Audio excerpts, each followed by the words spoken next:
Hi guys, welcome back to Tamil serials man's review. நான் உங்கள் நிதிஷ்குமார். இன்றைக்கி நம்ம சன் டிவி சீரியல்ஸ் ரேட்டிங் தான் பார்க்க வந்திருக்கோம். சன் டிவியில் ஏகப்பட்ட சேஞ்சஸ்ன்னு நான் சொல்ல மாட்டேன். பட் போன வீக்கை கம்பேர் பண்ணும்போது இந்த வீக் கொஞ்சம் இன்க்ரீஸ் ஆகிருக்கு. அண்டு நம்ம கயல் மீண்டும் நம்பர் 1 இடத்த பிடிச்சிருக்காங்க. அர்பன் அண்ட் ரூரலில் 10 ரேட்டிங் வாங்கி நம்பர் 1 இடத்த பிடிச்சிருக்காங்க. தமிழ்நாட்டு லெவல்லையும் நம்பர் 1 இடத்த பிடிச்சிருக்காங்க. அண்ட் 2வது இடத்துல நம்ம சிங்கப்பெண்ணி இருக்காங்க. 3வது இடத்துல 3 முடிச்சு. 4வது இடத்துல ராமாயணம். 5வது இடத்துல அன்னம் 4வது இடத்துல மருமகள். 5வது இடத்துல ராமாயணம். 6வது இடத்துல அன்னம்.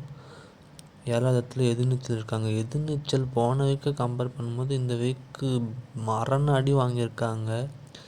போன வீக் 8.01, இந்த வீக் 7.16. ஸோ ரொம்ப ரொம்ப ரொம்ப கம்மியாக இருக்குது. ஸோ என்னன்னு தெரியல.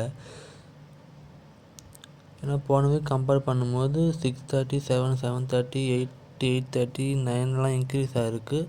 பட் போன வீக் கம்பேர் பண்ணும்போது 9:30, 10, 10:30 டிக்ரீஸ் ஆகிருக்கு. ஸோ என்னன்னு தெரியல. ஆஃப்டர்நூன் நீடு ரிவன் பண்ணணும். ஆஃப்டர்நூனில் புது வசந்த தான் நம்பர் 1 எடுத்து பிடிச்சிருக்காங்க 3.73 ரேட்டிங்கோட.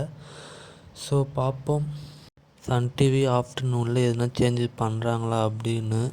ஏன்னா ஒரு சைடு கூட 4+ இல்லை.